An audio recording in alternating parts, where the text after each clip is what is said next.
This podcast contains factual information only. It is intended for professional financial advisors and does not contain any personal financial advice. You should not make any investment, insurance, or financial decisions based on the content of this podcast.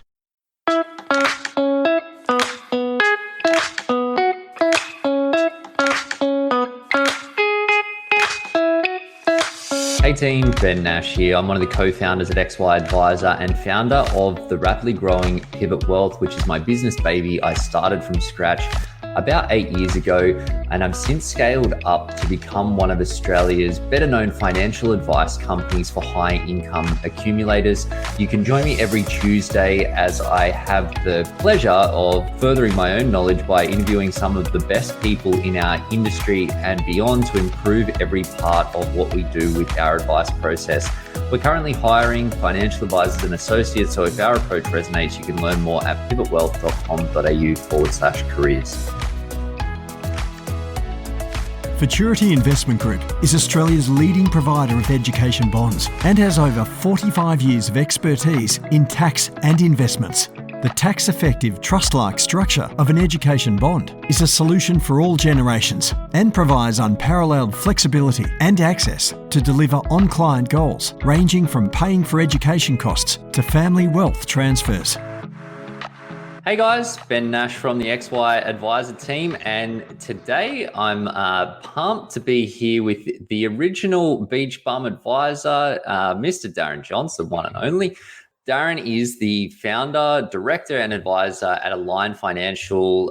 They've been going for almost 2 decades, which is, you wouldn't tell from that baby face of his, but got some good longevity. Darren has been well recognized for all the amazing work that he does, including being awarded the Advisor of the Year from the Association of Financial Advisors. Darren, thanks for joining us, buddy. Pleasure to be here, Ben, and to see your smiling face.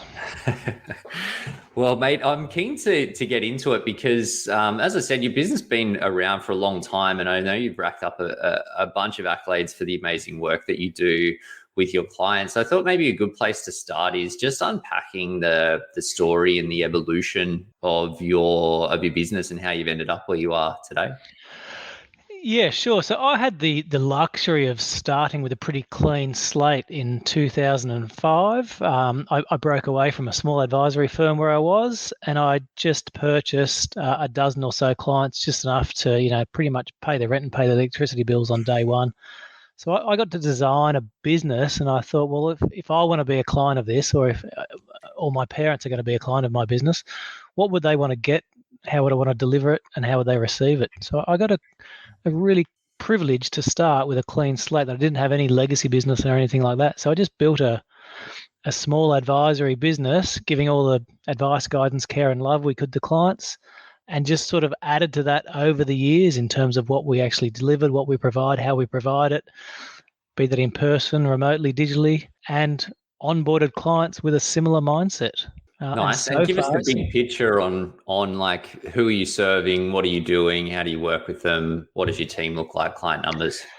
Yeah, right. So I've done the courses with Bill Backrack and Jim Stackpool, John Bowen, you name the courses I'm done. I'm a bit of a course junkie, and most of them will tell you to niche, and I think that's a very, very good idea.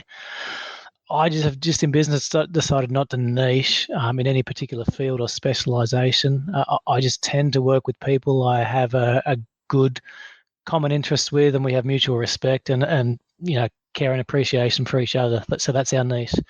Whether they're people who have sold a house, sold a business, or started a company, it doesn't really matter where they come from or what they are. Right now, our metrics for a company, so there's only 2 staff. There's an ad out right now for an office superstar, so that'll be 3 joining us shortly. We have 74 clients, so on average, 1.5 client meetings per week, and we onboard about 5 or 6 new clients per year. And I think we'll hit some kind of a soft ceiling within the next 2 years or so in terms of capacity to service clients. And what does that mean for because I think we were just chatting a bit offline that you're, essentially running it in a way that sort of fits in with the lifestyle that you want. You got a family, allows you to do all of those things that you want from your time perspective. What does that mean in terms of your ability to take downtime and work and that sort of stuff? It means that I don't ever struggle when I complete the surveys about, do you spend enough time with your family and children? Do you have enough leisure time? Do you have a work-life balance? Do you need to solve any of those sorts of things? I've chosen to build a business that provides outcomes and results, but isn't necessarily dependent on me being attendance at a particular address 9 to 5, 5 days a week, 52 weeks a year. That's probably pretty handy because every time I drive over the Narrabeen Bridge, I see you just stand up paddleboarding off in the distance. I feel like, hard to do file notes with that paddle in your hands, right? Correct. And in fact, I've introduced something lately, whereas if I meet with product providers or BDMs or someone who's likely to want to sell me something, we do walking meetings around the lake. So we don't just come in and sit down, we go for a walk around the lake. You've got 35 minutes because that's how long it takes one way to the beach and back. Nice. We talk and we walk. So it's a good recommend it to anyone. Good way to keep the steps up. Yeah, correct. What were the biggest challenges when you kicked off in the early days and you're looking to sort of start out with your solution? I think it was knowing and being told and having done the courses to be selective. But when you're looking at your bank account each week or each month and you've got staff to pay, and knowing that there is just a lot of other potential work out there but doesn't fit your ideal client profile, just trying to keep true to that. And balancing the fact that no, the results will come, the ideal clients will come, and just trying to keep focus on just onboarding clients that are a good fit with our business and that we can actually serve and add value to them, as opposed to just taking income in those early years and just saying, okay, let's just let's sell one of anything to everyone if we can. And I don't think that's changed a lot today, Ben. I think people still experience that, 15, 16 years later in business today. It is still hard. It's always hard to say no. And I have found in my business that in the earlier days, especially when I was the one I was doing the sales, I was doing the delivery, I was doing the advice. And plus obviously I want to grow my business and I would like to make money. And I love helping people as well. That it's like you see someone in they're like way outside of what you typically work with, but you can see that there is a real need for help. See that there's a commercial opportunity there, and you want to help someone. And while that can all be true, I found that those ones, they end up just consuming so much time and working outside of that you just end up regretting it. And even now, and I'm having this conversation with our sales manager, our relationship manager, that she wants to get her deals and hit her numbers. But when you got a client where what the sort of help that they want even just doesn't quite 100% match with what you want, and like that they've got something that's really particular need or philosophy or thinking process around a particular aspect of their money. So if it's not lining up, I've learned that we have to say just no. It's better to speak to somebody else, find that alignment. Then you'll be a good client for them. You get a better outcome, because when you do that, it's like you can still deliver, but you end up spending 5 times as long, because it's like you've got to then go back and you end up regretting it. And I think in a level, as much as you can do things to get to a point where people walk away happy, it's just not worth it on both sides in terms of the inputs that you need. It is, but you did touch on one interesting point there, which a lot of advisors I know have, is that they actually genuinely want to help people.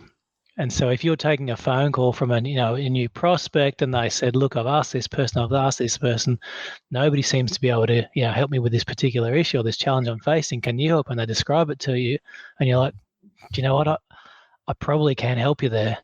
It's difficult when you've got that bit inside you that just wants to help people and you just know they won't get the advice that they need anywhere else. But then how do you dispatch that in a fair and profitable and equitable way? It's difficult when your want is to actually help people. It's difficult. Yeah. Yeah, absolutely. And you guys have been in business a bit over 17 years. What have been the biggest shifts? Like what's changed the most? I know that you said the market's sort of similar and you've just been following that steady pace of growth, but what have been the biggest shifts? Well, from an advisory point of view, I think when I got my first letter of authority, the director of the dealer group just did a background reference check and wrote me a letter and said, "Hi, Darren, you're now authorized to give advice." That was about the extent of it. Now, the advisors have to do degree qualified. They're required to do their PY. There's a whole lot more which goes on up front, which I think is fantastic for us as a profession, because it means that all new entrants and all our peers are, really, really well qualified day one. They might not have the interpersonal skills yet, but they certainly have the written and the educational piece down pat, which is fantastic. But in terms of what maybe hasn't changed, if I could answer it that way, people still need advice. People are still just looking for somebody, to say, can I do this? How much do I need to save? Am I making silly mistakes? Do I have enough? The questions that people are asking on the street have not changed in the 20 years I've been doing this, despite the fact that all the products, bells and whistles, all the the tools and the little things we use might have changed. But the thing that the underlying question that people are asking in the street, our clients that we help, I don't think it's changed at all. Yeah, it's funny that I think that we are probably pushed more along that curve, though, in terms of those conversations, in that historically, like, advisors would be there, and a lot of advisors built great businesses around providing specific, product related advice and product related services and investment management advice and services. But I think as technology has meant that there's more offerings in that space that people can access at a lower cost, at a, potentially with a slicker user experience, it's maybe more on demand. It's meant that people that advise clients and consumers, and we were just chatting a bit offline about the increasing cost of advice and the inputs and all of those things, that people are really, that they need those higher level questions answered. And because that was your just philosophy and approach, that you were focused on answering those from the start. But I think that really is the future, as we see, going to see less and less advisors that are involved in the product side of advice, still involved because it's linked, but where the true value is in the product and technical, and the more value is in the support, the confidence, the peace of mind. Correct. And the big movement on that in the US, is what they call financial life planning or life planning. It's a fantastic world. There's a little bit of it over here, but in the US they have this, great breadth of knowledge on this concept of financial life planning, where they don't quite get people on a couch. We're not therapists yet, or not counselors, but they really, really try deeply and hardly to get people to, understand and relate and link their money to their, to their values and their lives. They still give advice on the products and the bits and pieces, but they just try and, make it a whole lot richer experience. And it's a great world of knowledge and people out there, if you're interested in that sort of stuff. Mate, I'm very excited for the day where I could just put all the technical and producty stuff into a little computer machine and then have that spit out the other end and focus on the client and the values and those conversations, the confidence and the, bigger picture decision making. I think that is really where the true value of having a human as opposed to a solution sort of fits with this process. So as much as the machines are obviously smarter than me and almost as smart as you, I think that what they can't do is, when people are making $1 million decisions, give them that same level of peace of mind that you can from just looking someone in the eyes. Correct. So I'm excited for that. Correct. Darren, tell us about the Advisor of the Year process and sort of how you ended up on that path, what some of the things were that they focused on and how that all came together. So I'd looked at knocking our little business into shape to try and compete in an award or just have our processes and what we do kind of vetted. And I spoke to a mate of mine, an advisor mate, David Reed, who'd actually won the award the year before I did. And he said, look, what are you thinking? I said, I'm thinking about entering it, maybe in 12 months' time. He goes, perfect, you're ready. I said, what do you mean? He said, you're never ready. He said, no one ever has an empty inbox, has all their tasks checked off, has all of their filing done, and has everything in business exactly where you want it. And if you reckon you're within 12 months of that, he said, enter it right now. So I did, and it was a really, really good process going through the process. The fact we won was a massive bonus, and a terrific honor and thrill, and something I'm still, I get tingles about when I think about it still. But going through the process was terrific for our business, for our staff, and our clients. And so what I mean by that is you get all of the meat in your sandwich, your financial advice sandwich, what you deliver to a client, you get it looked at by outside people. And they're comparing your sandwich or your burger or what you're offering with tens or potentially hundreds of other advisors across the country that they've seen. So you get a good bit of feedback on whether they think, there's relative value in the financial advice you're providing. You then go along the step a little bit, and then they say, okay, that's what you say you're doing. Can we survey your clients, and can we see if they actually think that, what you say you're doing, they're actually getting value out of the other end? So you get a terrific survey conducted on your clients by a third party. And how did your clients find that? Like, were they open to spending the time? Because obviously there's a bit of time involved at their end to participate. Correct. So an interesting offshoot of that is the two clients that we had at the time that had a bit of resistance and reluctance, both left us within 18 months. Is that right? So I'm not saying that it was a predictor or a forecast, but the two clients who pretty much declined to provide feedback to participate in the survey of the client satisfaction survey, both moved on for different reasons within 18 months. Interesting. So that was kind of an interesting little side chat. Some of the other feedback, a lot of it's glowing, and then a lot of it's like, oh, okay, righto. I asked for it, you gave it to me. And then I think the worst thing you can do there is nothing about it. Yeah. So if somebody gives you a bit of feedback that says, look, in this area, or we don't quite understand this, or they've always talked about this thing, we've never know what he's talking about, or something like that, is if it goes unaddressed. So we then had the task of going through and saying, okay, well, let's address all of these areas as best we can. So that was great, because then you get to tailor your service delivery to your clients. And what were the big things that, obviously you were doing a fantastic job, which is why you won the award in the first place, but were there any significant changes that came off the back of it in terms of how you work with your clients, how you engage with them, how you deliver information to them, from those insights? There was a little bit of how we reported to clients which changed. So we'd been, it's not quite the case, but say we'd been sending in a balance sheet in an Excel spreadsheet with a bar chart for the past 6 years, and saying, okay, Ben and Ben's family, here's your financial progress over the past 6 years. And we got some feedback from a client that said they could never understand what was going on. And pretty much all I did was change that bar chart to a pie chart and resent it. Darren, this is the most fantastic thing. I can't believe the progress we made. And honestly, it was almost that simple, the change we made. But because we were able to hear from the client that they weren't quite getting what we were sending them, even though to me it was plain, they then got the value of the advice we're providing, and they thought, oh, this is fantastic. I can't believe this. Wow. There you go. It just goes to show that you never know what are the things that we just take for granted that you think make sense, that little things that people just don't gel with, and you can be guaranteed that if one person is missing it, then there's a bunch of others that are as well. Absolutely.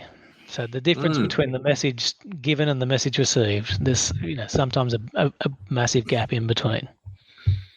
Yeah, and what happened after? So you went through the process, won the award. Did anything else, did it move the dial in terms of engagement with your clients or new clients, or what did you post the actual award itself? So I think clients felt a sense of validation and some comfort knowing that the advisor they'd chosen to work with has been tested against peers and came out, on top, which was a nice thing for them. And then you don't.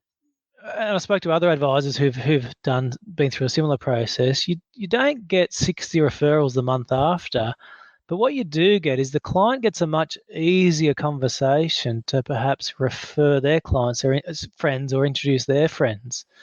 So whereas before the winning the award, our clients might have said to their friends, "Oh yeah, I've got this advisor, Darren. He's a good guy, and they look after us really well, provide us great advice." They say the same thing after we won the award. They get to say, "Yeah, we've got this advisor, Darren. He's a good guy, provides great advice. Oh, and he's the Australian Advisor of the Year." So just that little bookend to that introduction just helps, Goes a long way for the kudos. Correct. With that first step. So then, we did find and still find that the phone rings more often because you do have a little bit of peer validation of your business and what you do. Yeah, interestingly, and I've spoken to a few other award winners as well, and some of the feedback that I've got from them is around that when they have that sort of external validation of what they're doing, it also gives them more confidence in their solution, which means that they're even more, because I think sometimes you subconsciously benefit from having that where people go, "Oh yeah, I've thrown down with the best and, we came out on top," to then go and push for people to say what sets you apart. Would you say that's something that you've experienced? Yeah, and it just also gives you the confidence that, okay, what we are doing, because most of us, right, advisors, most of us just build our little cottage industry in our little offices independently of one another, and there's strict guidelines in terms of what has to be in a statement of advice, but there's very loose guidance as to what actually constitutes a financial planning advice relationship and what do you have to do for a client over the course of a year. So we're all building these different things and delivering different things, and it does give you good confidence and comfort to know that what you're actually doing, so how you've built your sandwich and how you dispatch it, has been looked at, and other people, third parties, external consultants, people looking to critique your business, think actually what you're doing is pretty good and reasonable. So that's it then gives you confidence to have the next conversation with the next prospect to say, "Here's the advice we give, here's what we do, here's what our fees, here's where you can find us." That's it, yeah. And I think that having, again, like for standing up on the fees, and especially in an environment where our fees are, increasing in line with all the requirements on the business and compliance, resourcing, and licensing, and PI, and all of those sorts of things, you need to have good confidence behind that, for sure. Darren, if you could go back to your, yourself on day one of kicking off your business, what do you think, what would you do differently? I'd go into a niche. Yeah? Yeah. I think. Which one? I don't know. It could be knee surgeons. It could be, BHP executives working out of Newcastle. I don't know, but I think I'd find a deep and narrow niche and go into it and just spend time in there. And why do you say that? Because you said at the start that you obviously you didn't do that, and then your business has obviously kicked a whole bunch of goals along the way. So what's driving that? Because if I remember your question correctly, you said if I could go back and do it again. I've done it this way once already. Not that I'm finished, but I've done it one way, just working with people I really enjoy and people I like, being not niche specific at all. That is terrific, I think, from a client relationship point of view. It's not terrific from a business efficiency and operational point of view. Whereas if we dealt with a specific set of people who had similar circumstances, similar situations and similar challenges, our business could be a lot more streamlined and possibly scalable, because you're dispatching the Big Mac in a similar order, in a similar fashion to people with similar, dietary requirements or similar financial needs, as opposed to, looking after a broad spectrum of people who might be at one end of starting a business, another end of starting a business, or selling a business, or inheriting, I just think from a business operational point of view, I'd like to have a go at doing it the other way around. Look, I find like I mentioned before, that we've got a reasonably tight sort of two niches that we work in, which is tech professionals and then successful SME business owners and operators. And what I've found that there is a benefit in your marketing, like marketing to that niche, that you can talk to their problems. But I would say just as beneficial is the ability to then have everyone running on the same processes behind the scenes, because all of the clients sort of look and feel the same dietary requirements, as you put it. I think I'll have to borrow that one. But it allows us to then, when we're training team, and especially we've got a reasonable offshore team as well, with people that aren't necessarily deeply experienced in financial services, that we know that everyone's following the same process. Everyone's obviously their unique snowflake and their advice ends up being different, but the process and steps and requirements are all the same. So for training, onboarding, managing, it does give a lot of benefits on that side. It's give and take in, because you do lose a little bit of the custom sort of bespoke feel to a process, but I've found because we are hiring and training a lot of people, that it is really helpful on that. You're side. right, and what you speak about too, about the message. Your message speaks to a certain people, a certain area of the market. I mean, Seth Godin says that 99% of people won't ever hear anything about your business, and that's plenty of people.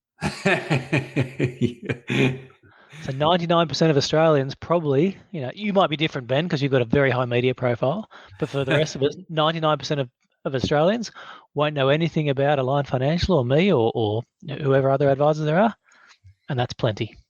The 1% is plenty. 1%'s more than enough for me. So Correct. I think you hit the nail on the head.